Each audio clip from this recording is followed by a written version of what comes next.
మా వంటగదికి స్వాగతం. మా వంటగదిలో వేసవకాలం వచ్చింది కాబట్టి పచ్చళ్ళు ఎలా తయారు చేయాలో చూద్దాం. ఈ రోజు వెల్లుల్లిపాయలతో ఆవకాయ ఎలా పట్టాలో చూద్దాం. ముందుగా స్టవ్ వెలిగించుకొని పాన్ పెట్టి 1 కప్పు ఆయిల్ వేద్దాం. దీనిలో మనం ఒలిచి శుభ్రం చేసిన వెల్లుల్లిపాయలు ఒక కప్పు ఒలిచి శుభ్రం చేసిన వెల్లుల్లిపాయలు వేద్దాం. ఇది జస్ట్ ఒక 2-3 నిమిషాలు వేయించుకుంటే చాలు. మరీ మెత్తగా కూడా కలర్ రాకుండానే 2-3 నిమిషాలు వేయించుకొని ఒక బౌల్లో తీసుకుందాం.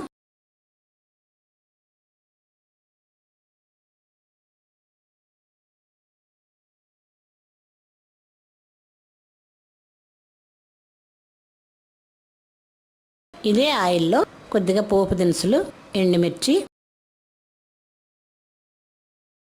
కరివేపాకు వేసుకొని ఒకసారి కలుపుకుందాం.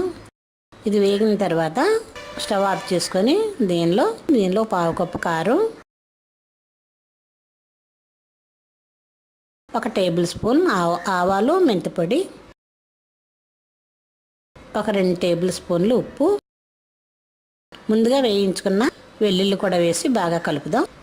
స్టవ్ ఆఫ్ చేసిన పాన్ వేడిగా ఉంటుంది కాబట్టి దానిలో కలిసిపోతుంది. ఇప్పుడు ఇది చల్లారిన తర్వాత ఒక 10 నిమిషాలు పక్కన పెడితే చల్లారుతుంది. దీనిలో ఒక నిమ్మ చెక్క పిండుదాం. ఇలా నిమ్మరసం వేస్తే వెల్లుల్లి పచ్చడి బాగుంటుంది. ఇప్పుడు ఇలా పచ్చడి రెడీ అయిన తర్వాత ఒక బౌల్ తీసుకొని దానిలో వేసుకుందాం. దీన్ని ఒక 2 రోజులు పక్కన పెట్టి 3వ రోజు నుండి ఉపయోగించుకోవచ్చు.